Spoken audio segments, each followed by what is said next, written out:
Hello everyone, welcome to my YouTube channel UPSC with रश्मि।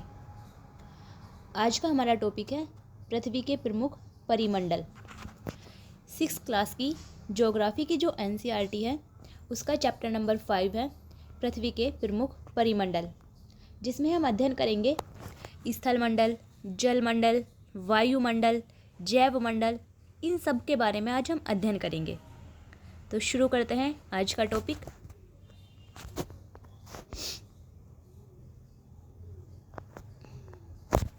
जैसा कि पहले अध्याय में पढ़ चुके हैं कि पृथ्वी एकमात्र ऐसा ग्रह है जहाँ जीवन है।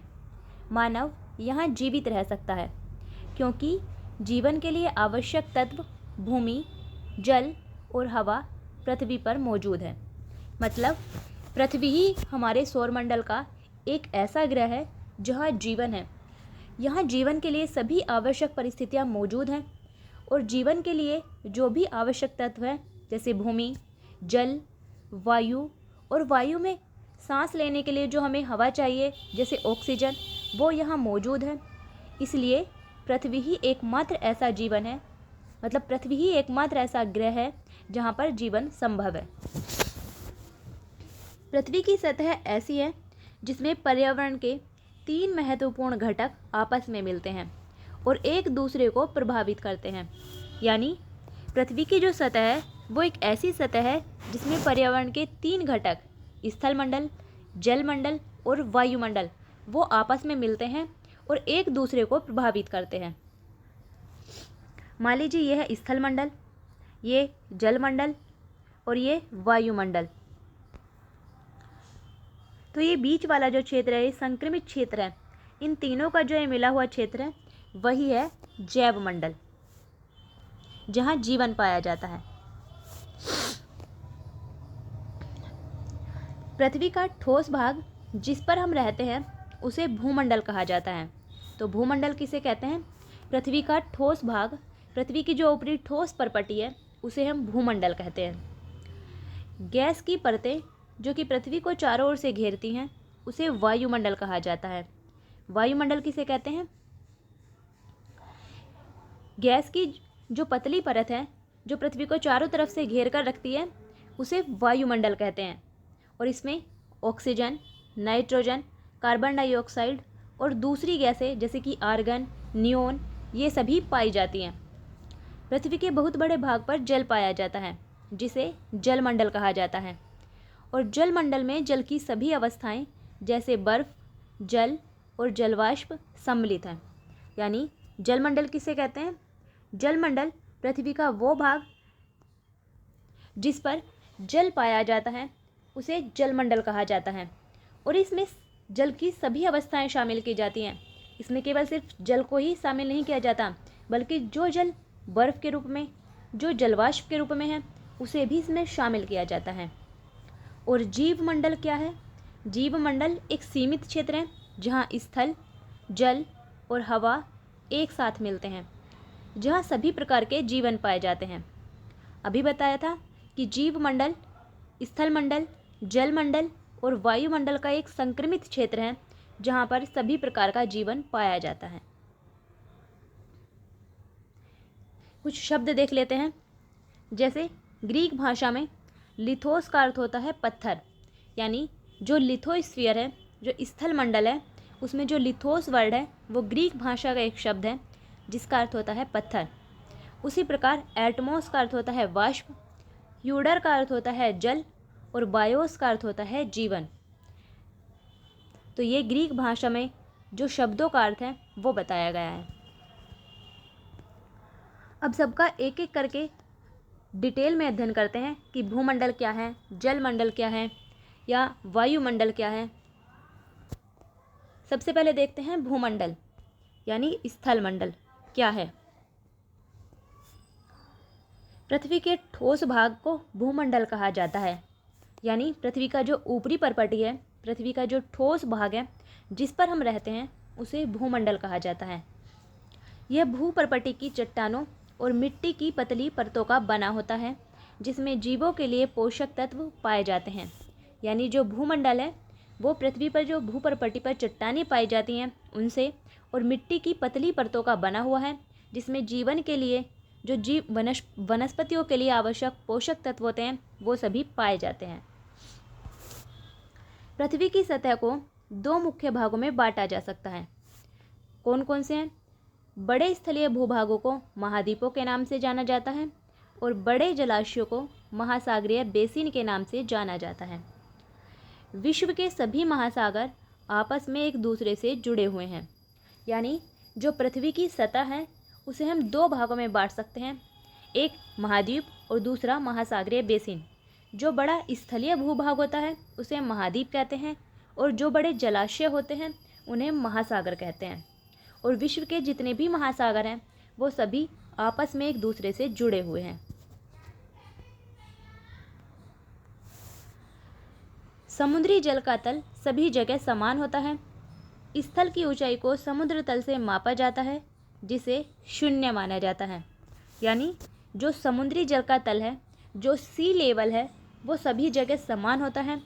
और अगर हम किसी स्थान की ऊंचाई को मापते हैं तो उसकी ऊंचाई को हम सी लेवल से मापते हैं, जिसे हम शून्य मानते हैं। यानी सी लेवल को शून्य माना जाता है और वहाँ से जब किसी स्थान की ऊंचाई को मापते हैं तो वो समुद्र तल से उस स्थान की वास्तविक ऊंचाई होती है। यानी समुद्री जल का जो सी लेवल है वो सभी जगह समान होता है। विश्व का सबसे ऊंचा शिखर माउंट एवरेस्ट समुद्र तल से 8,848 मीटर ऊंचा है। यानी जो विश्व का सबसे ऊंचा शिखर है वो है माउंट एवरेस्ट, और ये कहाँ है? ये नेपाल में है। और इसकी समुद्र तल से ऊंचाई है, जो वर्तमान में ऊंचाई है वो है 8,850 मीटर। और विश्व का सबसे गहरा भाग प्रशांत महासागर का मैरियाना गर्त है, जिसकी गहराई 11,022 मीटर है। मतलब जो विश्व का सबसे गहरा भाग है वो प्रशांत महासागर में है और वो है मैरियाना गर्त, जिसे मैरियाना ट्रेंच भी कहते हैं। इसकी गहराई 11,022 मीटर है। और जो विश्व का सबसे ऊंचा शिखर है उसकी गहराई 8,850 मीटर है। तो विश्व का जो सबसे गहरा भाग है उसकी ऊंचाई विश्व के सबसे ऊंचे भाग से भी अधिक है। तो यही बोला गया है कि क्या आपने कभी कल्पना की है कि समुद्र की गहराई पृथ्वी के सबसे ऊंचे भाग से इतनी अधिक भी हो सकती है?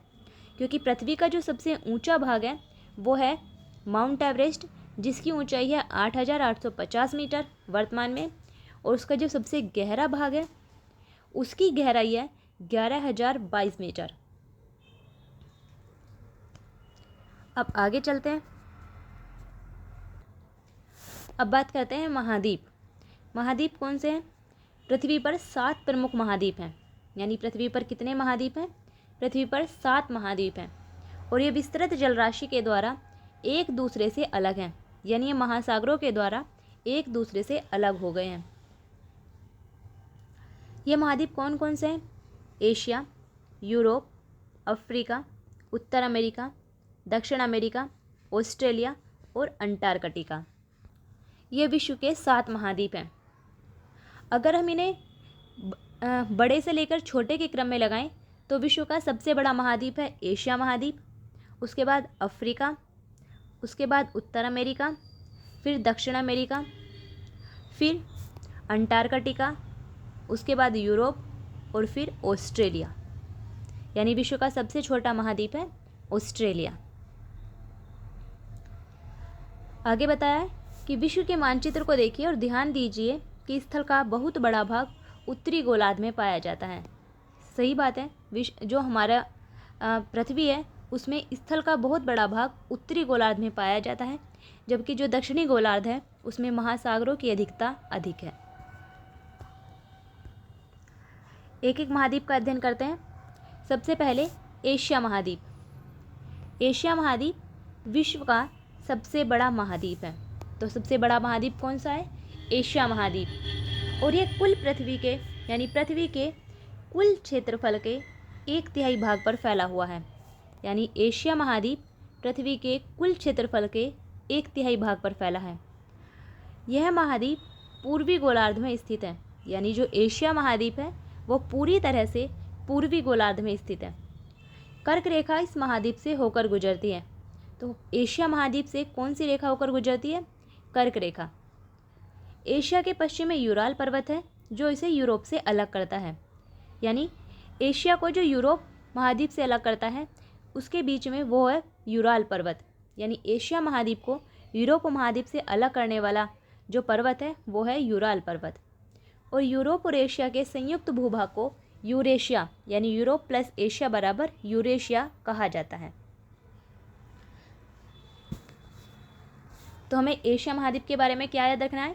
विश्व का सबसे बड़ा महाद्वीप, पृथ्वी के कुल क्षेत्रफल के 1/3 भाग में फैला है, केवल पूर्वी गोलार्ध में पाया जाता है, कर्क रेखा इस महाद्वीप से होकर गुजरती है, और एशिया और यूरोप महाद्वीप को जो अलग करता है वो है यूराल पर्वत, और यूरोप और एशिया के संयुक्त भूभाग को कहा जाता है यूरेशिया। अब आगे चलते हैं, दूसरा महाद्वीप देखते हैं, यूरोप महाद्वीप। यूरोप महाद्वीप एशिया से बहुत छोटा है, ये आकार के क्रम में छठा महाद्वीप है। यूरोप महाद्वीप एशिया से बहुत छोटा है और यह महाद्वीप एशिया के पश्चिम में स्थित है। यानी यूरोप महाद्वीप एशिया के पश्चिम में स्थित है। आर्कटिक वृत्त इससे होकर गुजरता है।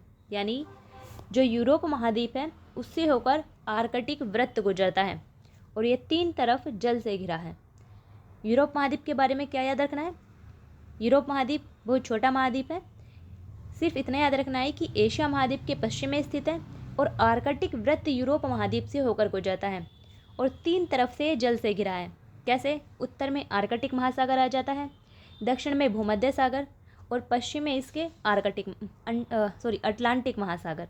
तो ये 3 तरफ से जल से घिरा है। अब बात करते हैं अफ्रीका महाद्वीप की। अफ्रीका महाद्वीप एशिया के बाद विश्व का दूसरा सबसे बड़ा महाद्वीप है। तो विश्व का दूसरा सबसे बड़ा महाद्वीप अफ्रीका महाद्वीप। विषुवत वृत्त या 0 डिग्री अक्षांश इस महाद्वीप के लगभग मध्य भाग से होकर गुजरती है। अफ्रीका का बहुत बड़ा भाग उत्तरी गोलार्ध में स्थित है और यही एक ऐसा महाद्वीप है जिससे होकर कर्क, विषुवत और मकर तीनों रेखाएं गुजरती हैं। यानी एशिया महाद्वीप के बाद विश्व का दूसरा सबसे बड़ा महाद्वीप अफ्रीका महाद्वीप। और जो विषुवत वृत्त है, जो 0 डिग्री की अक्षांश रेखा है, वो अफ्रीका महाद्वीप के लगभग मध्य भाग से होकर गुजरती है और अफ्रीका महाद्वीप का जो ज़्यादातर भाग है वो उत्तरी गोलार्ध में स्थित है। अफ्रीका महाद्वीप ही एकमात्र ऐसा महाद्वीप है जिससे होकर कर्क रेखा, विषुवत रेखा और मकर रेखा तीनों रेखाएं गुजरती हैं। तो विश्व का ऐसा कौन सा महाद्वीप है जिससे तीनों रेखाएं गुजरती हैं? वो है अफ्रीका महाद्वीप। आगे देखते हैं, सहारा का रेगिस्तान विश्व का सबसे बड़ा गर्म रेगिस्तान है। तो विश्व का सबसे बड़ा गर्म रेगिस्तान कौन सा है? वो है सहारा का रेगिस्तान, जो कि अफ्रीका महाद्वीप में स्थित है। और यह महाद्वीप चारों तरफ से समुद्रों और महासागरों से घिरा है। यानी अफ्रीका महाद्वीप चारों तरफ से समुद्रों और महासागरों से घिरा हुआ है। कैसे? इसके उत्तर में आ जाता है भूमध्य सागर, पश्चिम में अटलांटिक महासागर, पूर्व में इसके हिंद महासागर और दक्षिण में दक्षिणी महासागर। तो अफ्रीका महाद्वीप चारों तरफ से सागरों और समुद्रों से घिरा हुआ है। आगे, विश्व की सबसे लंबी नदी कौन सी है? विश्व की सबसे लंबी नदी है नील नदी और वो अफ्रीका महाद्वीप से होकर गुजरती है। यानी विश्व की जो सबसे लंबी नदी है वो नील नदी है और वो भी अफ्रीका महाद्वीप से होकर गुजरती है। आगे देखते हैं, अब आते हैं उत्तर अमेरिका। जो उत्तर अमेरिका महाद्वीप है वो विश्व का तीसरा सबसे बड़ा महाद्वीप है। तो विश्व का तीसरा सबसे बड़ा महाद्वीप कौन सा है? उत्तर अमेरिका महाद्वीप। पहला एशिया, दूसरा अफ्रीका और तीसरा उत्तर अमेरिका। और यह दक्षिण अमेरिका से एक संक्रिय स्थल से जुड़ा है जिसे पनामा स्थल संधि कहते हैं। यानी जो उत्तर अमेरिका महाद्वीप है वो दक्षिण अमेरिका महाद्वीप से एक संक्रिय स्थल से जुड़ा हुआ है जिसे हम कहते हैं पनामा स्थल संधि। ये उत्तर अमेरिका महाद्वीप और ये दक्षिण अमेरिका महाद्वीप। तो उत्तर अमेरिका महाद्वीप दक्षिण अमेरिका महाद्वीप से जिस संक्रिय स्थल से जुड़ा हुआ है उसे कहते हैं हम पनामा स्थल संधि। अब स्थल संधि क्या होती है? स्थल संधि स्थल का एक संकरा भाग है जो कि दो बड़े स्थलीय भूभागों को एक दूसरे से जोड़ती है। यानी स्थल संधि स्थल का एक संकरा भाग जो कि दो बड़े स्थलीय भूभागों को एक दूसरे से जोड़ती है। तो उत्तर अमेरिका और दक्षिण अमेरिका को जो जोड़ने वाली स्थल संधि है वो है पनामा स्थल संधि। और यह महाद्वीप पूरी तरह से उत्तरी और पश्चिमी गोलार्ध में स्थित है। यानी जो उत्तर अमेरिका महाद्वीप है वो पूरी तरह से उत्तरी गोलार्ध और पश्चिमी गोलार्ध में स्थित है। यह महाद्वीप 3 महासागरों से घिरा हुआ है। जो उत्तर अमेरिका महाद्वीप है वो 3 महासागरों से घिरा हुआ है। कौन कौन से? इसके पूर्व में है अटलांटिक महासागर, पश्चिम में प्रशांत महासागर और इसके उत्तर में आता है आर्कटिक महासागर। तो उत्तर अमेरिका महाद्वीप 3 महासागरों से घिरा हुआ है। अब बात करते हैं दक्षिण अमेरिका की। दक्षिण अमेरिका का अधिकांश भाग दक्षिणी गोलार्ध में स्थित है। यानी जो दक्षिण अमेरिकी महाद्वीप है उसका ज़्यादातर हिस्सा दक्षिणी गोलार्ध में पड़ता है। इसके पूर्व और पश्चिम में कौन से 2 महासागर स्थित हैं? दक्षिण अमेरिका महाद्वीप के पूर्व में अटलांटिक महासागर पड़ता है और इसके पश्चिम में प्रशांत महासागर पड़ता है। और विश्व की सबसे लंबी पर्वत श्रृंखला एंडीज इसके उत्तर से दक्षिण की ओर फैली है। तो विश्व की सबसे लंबी पर्वत श्रृंखला कौन सी है? वो है एंडीज पर्वत श्रृंखला। और कहाँ पाई जाती है? दक्षिण अमेरिका में पाई जाती है। और वो दक्षिण अमेरिका में उत्तर से दक्षिण दिशा की ओर फैली है। यानी जो विश्व की सबसे लंबी पर्वत श्रृंखला है एंडीज पर्वत श्रृंखला वो दक्षिण अमेरिकी महाद्वीप में यहाँ उत्तर से दक्षिण दिशा की ओर फैली हुई है। और दक्षिण अमेरिका में ही विश्व की सबसे बड़ी नदी अमेजन नदी बहती है। अभी हमने देखा था अफ्रीका महाद्वीप में विश्व की सबसे लंबी नदी बहती है वो है नील नदी। और जो दक्षिण अमेरिका महाद्वीप है उसमें विश्व की सबसे बड़ी नदी बहती है वो है अमेजन नदी। तो विश्व की सबसे लंबी नदी नील नदी और विश्व की सबसे बड़ी नदी वो अमेजन नदी। इधर एक फैक्ट है जल संधि। अभी हमने स्थल संधि देखा था, जल संधि। अब जल संधि किसे कहते हैं? जल संधि पानी का एक संकरा भाग होता है जो कि 2 बड़े जलराशि जैसे कि समुद्र और महासागरों को एक दूसरे से जोड़ता है। यानी जल संधि पानी का एक संकरा भाग जो कि 2 बड़ी जलराशियों को एक दूसरे से जोड़ता है। जैसे भारत और श्रीलंका के बीच जो जल संधि है वो है पाक जल संधि। भारत और श्रीलंका के बीच की जो जल संधि है यहाँ वो है पाक जल संधि जो कि मन्नार की खाड़ी को बंगाल की खाड़ी से जोड़ती है या हिंद महासागर को बंगाल की खाड़ी से जोड़ती है। तो भारत और श्रीलंका के बीच जो स्थित जल संधि है वो है पाक जल संधि। दोनों पॉइंट क्लियर हो गए, स्थल संधि क्या है और जल संधि भी क्या है। अब आगे बात करते हैं ऑस्ट्रेलिया महाद्वीप। आगे आता है ऑस्ट्रेलिया महाद्वीप। ऑस्ट्रेलिया महाद्वीप विश्व का सबसे छोटा महाद्वीप है। सबसे छोटा महाद्वीप है विश्व का ऑस्ट्रेलिया महाद्वीप जो कि पूरी तरह से दक्षिणी गोलार्ध में स्थित है। यानी ऑस्ट्रेलिया महाद्वीप पूरी तरह से दक्षिणी गोलार्ध में स्थित है। तो विश्व का सबसे छोटा महाद्वीप ऑस्ट्रेलिया महाद्वीप जो कि दक्षिणी गोलार्ध में स्थित है और ये चारों तरफ से महासागरों और समुद्रों से घिरा है। जो ऑस्ट्रेलिया महाद्वीप है वो चारों तरफ से सागरों और समुद्रों से घिरा हुआ है और इसीलिए ऑस्ट्रेलिया महाद्वीप को द्वीपीय महाद्वीप भी कहा जाता है। यानी एक ऐसा महाद्वीप जो चारों तरफ से समुद्रों और महासागरों से घिरा है वो है ऑस्ट्रेलिया महाद्वीप और इसी वजह से उसे द्वीपीय महाद्वीप कहा जाता है। अब बात करते हैं अंटार्कटिका महाद्वीप की। अंटार्कटिका महाद्वीप एक बहुत बड़ा महाद्वीप है जो कि दक्षिणी गोलार्ध में स्थित है। जो अंटार्कटिका महाद्वीप है वो भी पूरी तरह से दक्षिणी गोलार्ध में पड़ता है। दक्षिणी ध्रुव इस महाद्वीप के मध्य में स्थित है। जो दक्षिणी ध्रुव है वो अंटार्कटिका महाद्वीप के मध्य में पड़ता है।